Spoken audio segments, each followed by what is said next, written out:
Paul, what he does is he takes it and makes it a stress-free experience for the family and for the student. It really went well. Paul works directly with the student. They have a really great one-on-one relationship. I think my daughter was well prepared and really knew what she had to do and when. She had a timeline. It was just a really phenomenal experience.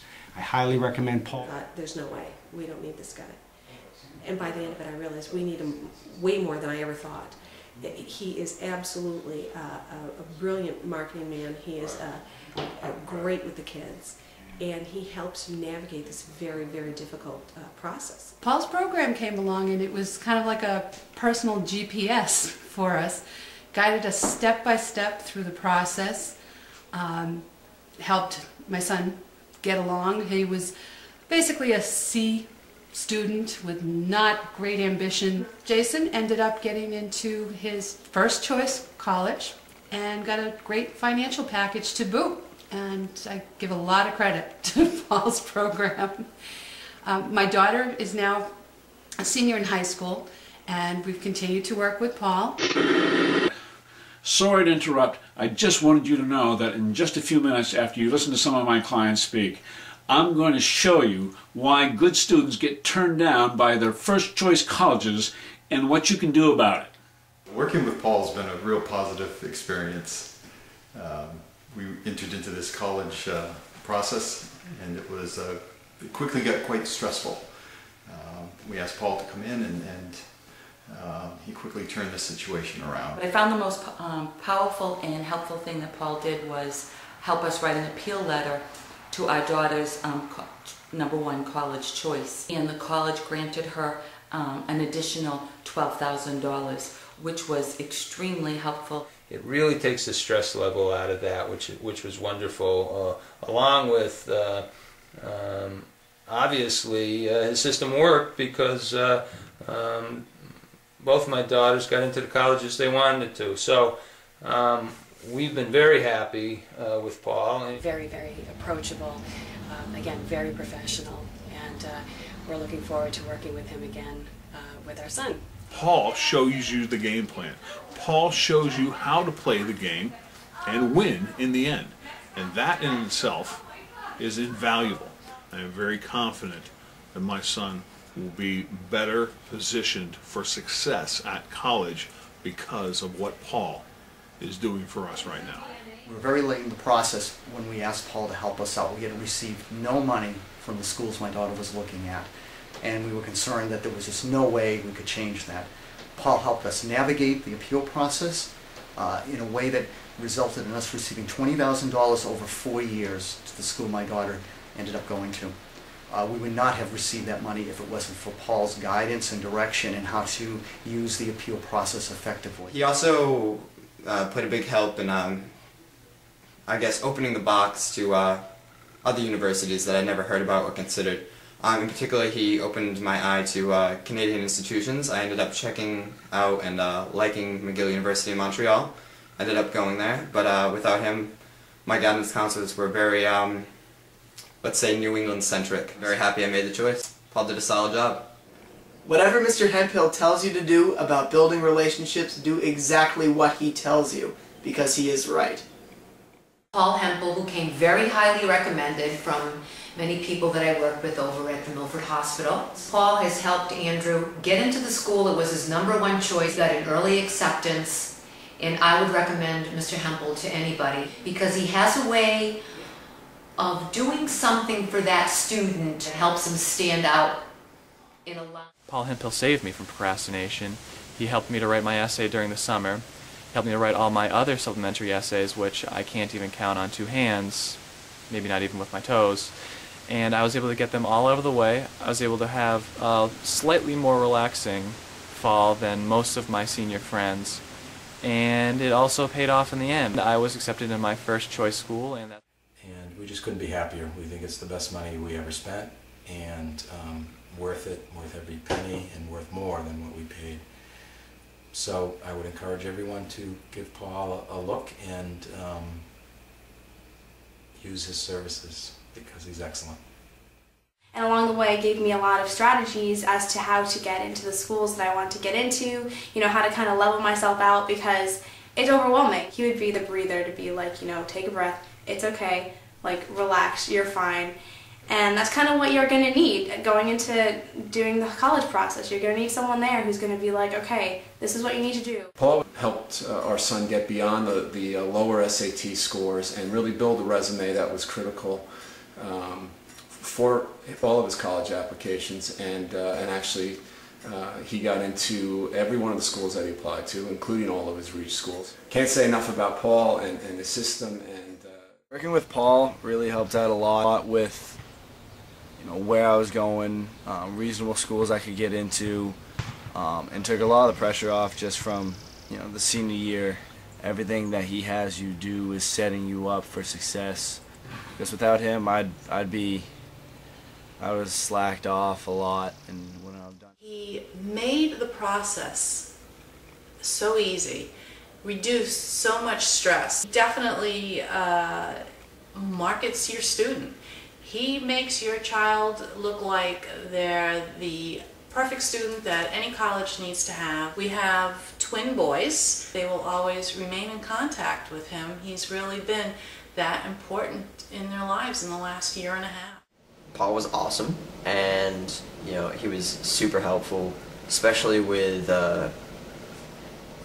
financial aid, and he got us to get an appeal, and with the appeal I got so much more. It was like nearly doubled my financial aid. Overall, it was just an excellent process. Everything went so much smoother. Mr. Hemphill, he emphasized that individual relationships with each of the colleges that you applied to actually does help. So I took his tips and his pointers, and I really set out to make individual relationships with each college admissions office. And I applied 10 schools, and I got into all my schools, including all my reach schools. I hope you got a sense as to the breadth and depth of what it is I do for my own students. What you are about to watch is something I recorded many months ago, the reality of which is even more critical today.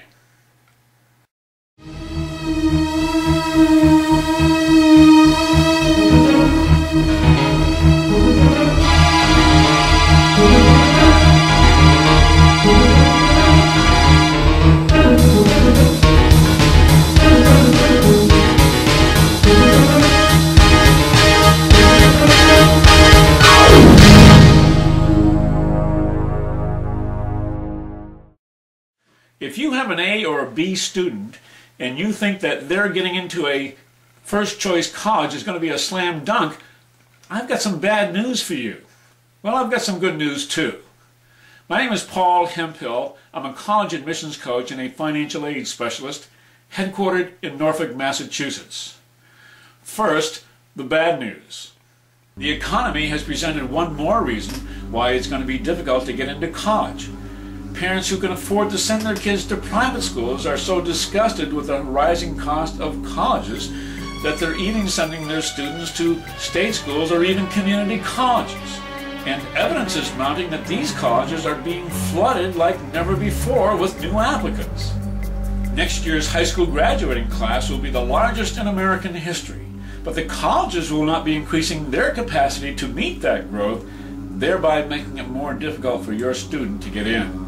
And it's getting worse. Don't get me wrong, your student will get into a college, but the chances of getting into their first choice, maybe even their second choice, is going to be a lot more difficult. Here is the biggest competitor that your student has that no one has put into perspective for you until now. Your student's greatest competition is what I like to call sameness. So let's pretend for a moment that your student is like a little brown box that's going down the conveyor belt towards an admissions office, like you see right here in the graphic. And in front of your box are 5,000 little boxes that look just like yours, and behind your box there's 10,000 little boxes that look just like yours. You all look the same. Why is that? It's because you have determined in advance that you applied to that school because your chances of getting in look pretty good. You got the same SAT scores and the GPA that the college is looking for. Well, so do the other applicants. And the chances are that you're going to qualify to get into that school, but the chances are good that you're not getting in. Why is that? It's because you are not presenting yourself in a way that's making you get noticed by the admissions department. You are not standing out amongst all the rest of the applicants, so the admissions at that particular school can say, wow, this is a student that we really need to pay attention to.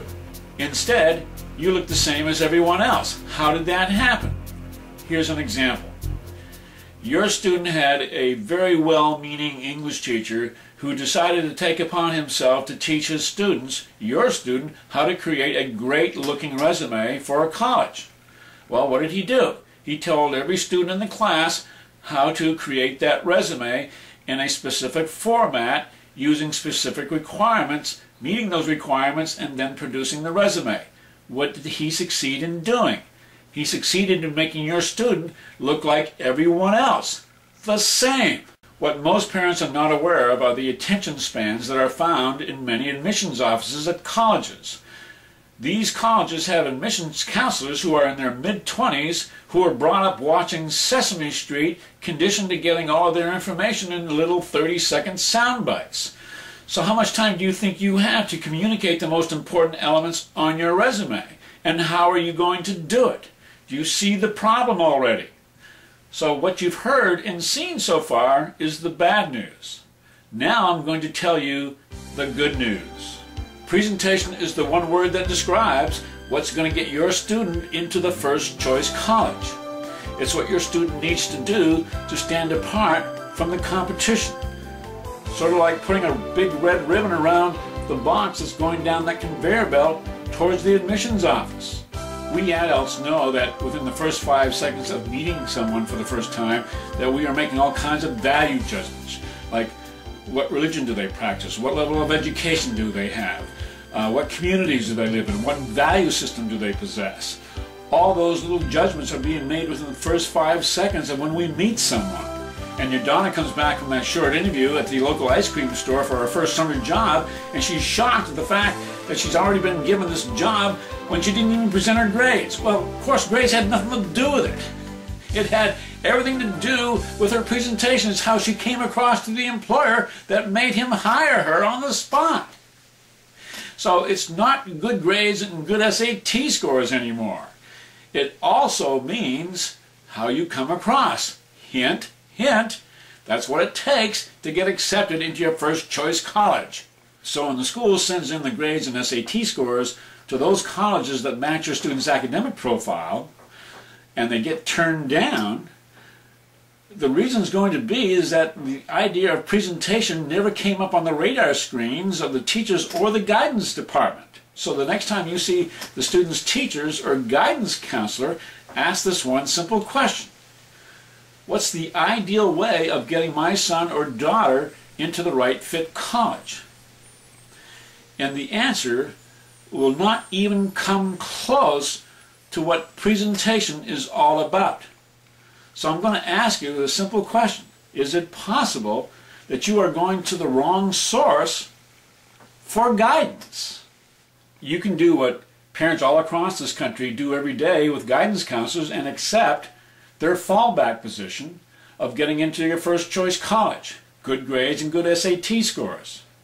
Well, you know how far that advice goes. It's not accepted by my students who use my winning formula, good grades and presentation. But imagine what a presentation can do for a student if they have good grades and good SAT scores.